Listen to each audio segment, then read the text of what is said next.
Iya. Moga-moga Pemirsa, jangan terlalu kita lama. mau masuk ke sesi terakhir, diskusi menarik tentang restrukturisasi perbankan. Pak Catur, ini tadi cukup banyak juga, 1,2 juta debitor ya, dengan 85 triliun. Itu angka pada bulan berapa, Pak? Jadi kalau April, tanggal 30 April, di mana kita mulai restrak itu tanggal 16 Maret. 16 Maret ya? Iya. Jadi untuk saya mulai 16 Maret, begitu keluar OJK kita mulai melakukan restrak sampai dengan 30 April 1,2 juta orang itu. Nah, kalau kita lihat BRI kan kekuatannya pada UMKM. Ini bagaimana UMKM? Setelah cut off date yang dapat 1,2 juta itu, ada perkiraan penambahan lagi nggak yang harus direstrukturisasi? Saya kira kalau kita lihat di mana daerah yang melakukan PSBB, terus kemudian dampaknya juga di beberapa sektor gitu ya, kami memperkirakan ya sekitar 4 jutaan lah kita harus lakukan restrak. Makanya kita tadi bicara kalau dengan kapasitas yang ada baru Juni lah kita mungkin akan bisa. Tetapi di sisi lain ada sektor yang kita harus tumbuhkan, ya kita tumbuh. Gitu. Ya. Kalau sampai 4 juta itu berapa nilainya, Pak? Kalau dalam kredit ini, Pak? Nilainya itu kan yang banyak yang ini ya, yang mikro ya, sekitar berapa mikro ya? Nanti Pak saya hitung lagi. Mari kita perhitung dari ini, dari angkanya nanti kita lihat lagi nanti. Nah, kalau sekarang ini sektor yang kira-kira masih bisa oke itu sektor mana, Pak? Selain makanan dan minuman tadi dikatakan. Oh enggak, bukan makanan minum. Maksudnya ya produksi, sektor produksi seperti kayak pertanian, ya sektor-sektor produksi itu masih bisa lah kita karena pada prinsipnya kan semua orang masih butuh pangan gitu. Tetapi secara keseluruhan tentunya secara bisnis kita rutin itu melakukan stress test terhadap seluruh portofolio kita ya. Karena kita harapkan, karena sebagian dari portofolio kita kan ada yang kredit-kredit konsumtif, yang kebanyakan merupakan salary based loan. Jadi ini harapannya tidak terdampak, tidak ada dampaknya kepada COVID gitu. Nah inilah yang harapannya jangan ikut-ikut nanti untuk melakukan restrak biar ada bagian-bagian yang ada gitu. Nah kemudian sektor-sektor mikro itu tadi kita rutin gitu di tengah COVID itu tadi kita menggunakan sistem-sistem yang mana kita bisa menjangkau tentunya selama ini kita melakukan clustering di dalam penanganan nasabah kecil ini cukup masih bisa kita andalkan untuk kita memitigasi resiko di dalam proses penyaluran kredit ini. Ya. Kemudian cukup patuh apa tidak dalam pelaksanaan restrukturisasi ini, kira-kira debitor mau mengikuti perbankan otomatis ya, debitor yang mau mengikuti restrukturisasi. Ya tentunya harus patuh terhadap syarat-syarat dan ketentuan yang sudah menjadi kesepakatan bersama, karena restrukturisasi ini kan prinsipnya kita membantu mereka di dalam melonggarkan cash flow mereka di masa COVID ini. Gitu. Ya tentunya ada aturan-aturan yang harus kita taati supaya dua-duanya masih bisa hidup, baik perbankannya maupun sektor realnya tadi. Nggak ada yang tidak kooperatif, Pak Catur? Iya, debitor yang nggak mau?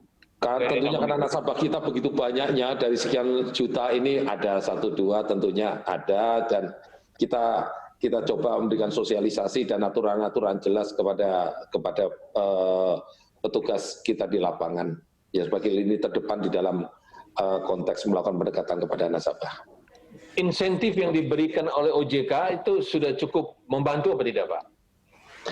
Sejauh ini di dalam konteks kita melakukan restrukturisasi di dalam menyelamatkan nasabah dan ini adjustment diberikan kepada bank, rasanya cukup untuk kita bergerak melakukan restrak ini. Artinya dengan debitor yang mengikuti restrukturisasi Ya. Bank tidak perlu meningkatkan pencadangan yang besar, itu juga cukup membantu. Oh, sangat membantu itu Pak, sangat membantu. Kemudian bagaimana Pak Catur melihat daya tahan ekonomi kita itu berapa bulan ke depan Pak? Karena ini pasti berdampak ke bank Pak, melihat pertumbuhan ekonomi kita Q1. Ya, saya kira kalau kita lihat sektor-sektor tadi yang terdampak itu kan banyak ya, seperti turis, pariwisata, aviasi, maritim, kemudian otomotif, konstruksi, real estate, edukasi, ya finansial itu jelas akan kena. Kemudian yang masih bisa berkembang saya kira seperti medical itu masih bisa, food processing, pertanian juga masih bisa, IT, e-commerce ya. Ya, kemudian tadi disampaikan oleh Pak Heru bahwa itu akan melandai. Ya harapannya sih di dalam waktu singkat akan yang jelas akan muncul di bank adalah kenaikan NPL apabila ini sampai dengan Juni masih ada, ya NPL kita akan merayap ya bisa mendekati hampir 2 kalinya dari yang angka yang saat ini ada. Ya, oleh karena itu tadi saya sampaikan bahwa stress test terus selalu kita lakukan ya. Kemudian sektor-sektor yang masih bisa aman kita lakukan penyaluran juga.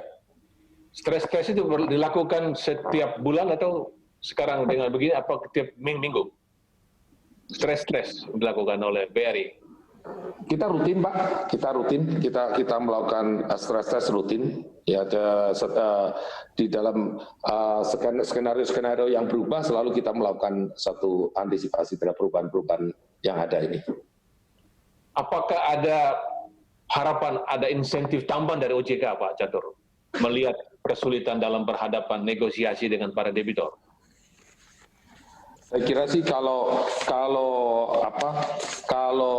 harapannya tentunya tidak spesifik ke OJK ya, karena pada dasarnya di sini kita kan bank itu butuh likuiditas untuk tetap menjadi pendorong pertumbuhan ekonomi di masa pandemik. Ya, karena restrukturisasi ini jelas akan menggerus arus kas yang masuk perbankan dan karena angsuran kredit yang berkurang. Nah, ini tentunya kita di sini adalah perlu dukungan di dalam konteks untuk membantu likuiditas. Tentunya diarahkan tidak hanya di OJK, tentunya dari OJK, BI maupun dari pemerintah. Ya. Kemudian juga masalah juklak atau ketentuan tidak lanjut terhadap peraturan-peraturan yang menyangkut seperti kayak restrukturisasi KUR, itu juga bagaimana mekanisme nanti subsidi klaim subsidi bunga dan lain-lain itu harus menjadi jelas sebagai panduan bagi kita. Karena proses ini kan masih berjalan Pak ya. Proses aturan-aturan ini masih berjalan. Nah, tentunya di dalam perjalanan ini kita melakukan adjustment di dalam kegiatan kita ini nanti. Ya. Itu Pak. Baik Pak Catur. Bagaimana Pak Rian dalam interaksi Bank BNI dengan debitor ini, apa yang spesifik yang ditemukan dan kemudian harapan barangkali ada perlu tambahan insentif atau bagaimana agar kesulitan bisa diatasi? Baik, kalau dari pemantauan kami ya terhadap teman-teman yang melakukan aktivitas restrukturisasi kredit di lapangan, kurang lebihnya sama. Bagaimana kita memberikan semacam pemahaman ya. Pemahaman ini penting, kenapa muncul PUJK nomor 11 tadi. Nah, itu menjadi menjadi background kita untuk kita memberikan penjelasan, klarifikasi kepada debitur sehingga akseptansi atau penerimaan dari debitur itu menjadi baik, menjadi positif ya.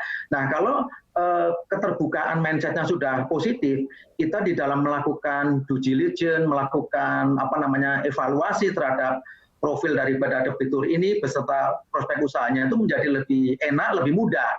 Nah, lalu terapi atau resep yang kita terapkan kepada individual debitur itu menjadi lebih presisi atau lebih tepat gitu. Yang kedua, hampir tidak ada ya debitur yang istilahnya itu tidak comply atau tidak patuh, karena kita lakukan pendekatan yang betul-betul kita berada setara atau equal. Dan kami selalu memberikan semacam preposisi bahwa kepentingan restrukturisasi itu adalah Pertama adalah untuk kepentingan jangka panjang daripada debiturnya, ya debitur. Karena kita lihat masih ada prospek usahanya ke depan, ya. Baru kita berpikir daripada kepentingan banknya. Nah, dengan titik berat seperti ini, maka proses restrukturisasinya bisa berlangsung dengan smooth hari demi hari. Kemudian terkait dengan insentif, saya kira kami senada dengan Pak Catur ya, bahwa yang dilakukan oleh regulator Otoritas Jasa Keuangan khususnya dalam konteks restrukturisasi pinjaman ini saya kira sudah memadai, ya, space atau ruangnya sudah memadai. Tapi tadi betul bahwa ketika terjadi pelonggaran angsuran atau kewajiban debitur kepada bank, tentu satu income, kemudian funding yang masuk ke perbankan juga akan tidak optimal. Nah, ini going forward bisa berpengaruh kepada kondisi likuiditas daripada individual bank. Nah, oleh karena itu, ini memang sudah masuk ranahnya daripada Central Bank atau Bank Indonesia. Tapi setahu kami juga, paralel dengan relaksasi yang dilakukan oleh OJK, Bank Indonesia pun sudah melakukan relaksasi dalam konteks pelonggaran likuiditas melalui jalur macroprudential policy, yaitu misalnya melonggarkan penetapan regulasi giro wajib minimum, baik untuk valuta asing maupun untuk rupiah. Kemudian juga ada pelonggaran-pelonggaran dalam konteks misalnya pemenuhan daripada RIM-nya dan sebagainya. Nah, itu yang oleh Bank Indonesia disebut dengan istilah quantitative easing, dan kita setuju. Tapi apakah ini masih cukup memenuhi daripada likuiditas bank?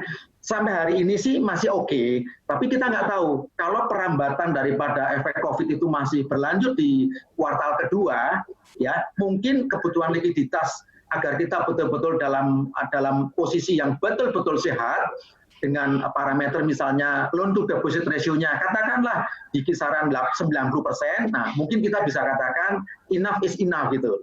Jadi dari sisi insentif untuk OJK, saya kira OJK sudah mengambil peran yang optimal. Nah, tinggal nanti dari sisi likuiditasnya, saya kira ini domainnya satu Bank Indonesia, kedua mungkin domainnya juga daripada pemerintah, QQ Kementerian Keuangan. Itu Pak Primus. Baik, Pak. Sekarang ini masih ada DPK yang masuk nggak cukup signifikan dan tetap memberi kredit nggak? Kalau memberi kredit sih masih, ya, karena tadi sampaikan Pak Catur betul, tidak semua sektor itu memang terpapar langsung oleh COVID-19. Beberapa sektor misalnya di sektor kesehatan, kemudian food and beverage, ya, hanya mungkin cara delivery-nya aja yang beda, itu masih growth. Yang kedua, funding masih bertumbuh meskipun tidak sekencang ketika ekonomi itu menggeliat. Jangan lupa ketika kegiatan ekonomi itu aktif, itu sirkulasi uang, sirkulasi dana itu menjadi cepat, sehingga market daripada finansial kita menjadi sangat liquid. Tapi dengan pelemahan kegiatan ekonomi, tentu ini juga membuat serapan daripada dana pihak ketiga itu juga tidak sekencang atau seoptimal kalau kondisi ekonomi itu dalam kondisi yang normal atau sehat. Dan yang penting juga ketika sebagian besar mungkin pemilik dana tidak melakukan investasi baru atau tidak melakukan reinvestment, nah mereka cenderung saving. Nah, ini yang membuat mungkin posisi DPK relatif agak stabil dengan pertumbuhan yang tipis juga. Itu Pak Primus. Bagaimana di BRI Pak Catur? DPK masih naik? Ya, tadi sama year on year masih naik Pak. Year on year tumbuh. Baik, naik Pak. Year on year, ya. Diskusi kita kan diikuti oleh para pemirsa lewat berbagai saluran termasuk ke sosmed. Ini banyak menyarankan bagaimana kondisi susah beri kredit tanpa agunan. Itu bisa nggak Pak Catur? Terima kasih Pak. Di dalam konteks, kalau saya cerita tadi, kalau bulan April saja, ya, saya tadi ceritakan bahwa masih ada sektor-sektor yang kita rasa masih aman, yang bisa tumbuh, dan ini juga harus kita tumbuhkan karena daerah ini harus bisa memberikan, masyarakat masih butuh makan ya gitu ya. Jadi tadi saya sampaikan untuk bulan April saja selama sebulan kami merealisir sekitar 10 triliun. Nah, dari 10 triliun itu ya, itu yang 50%-nya itu adalah kur mikro, ya, berarti sekitar 5 triliun. Nah, itu adalah murni kredit tanpa akunan itu. Karena syarat KUR mikro itu adalah tanpa mensyaratkan akunan sampai dengan 50 juta untuk tahun ini. Gitu.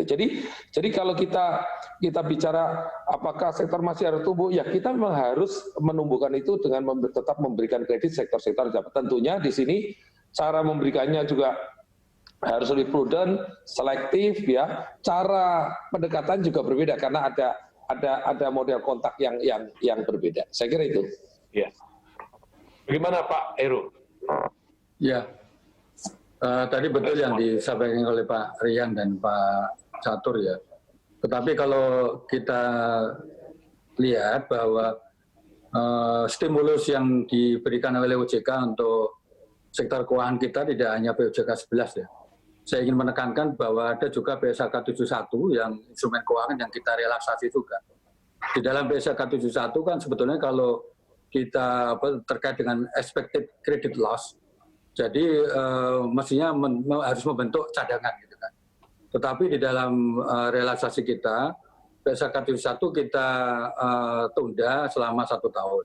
Jadi begitu kredit direstru, itu bank tidak perlu bentuk cadangan. Nah ini kan sudah kemudahan yang untuk merelaksasi bagaimana bank kita menghadapi COVID ini. Yang kedua juga terkait dengan PSAK 68, mengenai pengukuran nilai wajar terhadap marking to market. Kita juga berikan relaksasi, jadi tidak perlu di marking to market surat berharga bank itu. Supaya bank juga diberikan keleluasaan untuk mengatasi dulu dampak dari COVID ini. Tadi juga kita sepakat dengan Pak Rian bahwa OJK, Kemenko maupun BI terus berusaha untuk mencari jalan supaya sektor keuangan kita tidak terlalu terdampak dengan berbagai kebijakan-kebijakan yang terus akan kita evaluasi. Kita melihat kemarin bahwa pemerintah sudah mengeluarkan aturan mengenai subsidi bunga. Nah itu rasanya bagus sekali untuk merelaksasi juga sektor real kita maupun perbankan kita yang cash flow-nya terganggu. Karena banyak debitur yang meminta restrukturisasi. Nah itu kira-kira kita akan terus melakukan evaluasi supaya ini dampak ini tidak terlalu dalam bagi sektor real maupun bagi sektor keuangan kita, Pak Primus. Ya. Pak Catur, ini banyak para pendengar bertanya. Ini kan banyak yang dirumahkan. Pendapatan tidak ada, tapi angsur tetap berjalan. Itu seberapa bisa orang tidak mengangsur, Pak? Kalau nggak mengangsur kan pendapatan nggak ada, Bang, Pak. Bagaimana nih, Pak? Ya, tadi sampaikan oleh Pak Heru juga bahwa di dalam konteks penilaian ini ya itu diberikan kepada bank untuk melakukan satu penilaian terhadap apakah nasabah itu terdampak apa tidak, kan itu ya. Nah tentunya di sini kalau kita bicara KUR sudah jelas itu ada aturan penundaan yang di Permenko itu, kemudian ada juga aturan mengenai subsidi bunga. Jadi itu. Nah, di luar KUR tentunya masih dalam proses ya, tentunya masih dalam proses bagaimana perlakuan itu nanti. Tetapi di sini mendahului dari proses itu, bank sudah melakukan restrukturisasi sesuai dengan kondisi nasabah. Jadi di sini pada saat kita menemui satu nasabah dan kita tagih, kita minta bahwa Pak, saya tidak bisa bayar, ya ajukan saja restrukturisasi.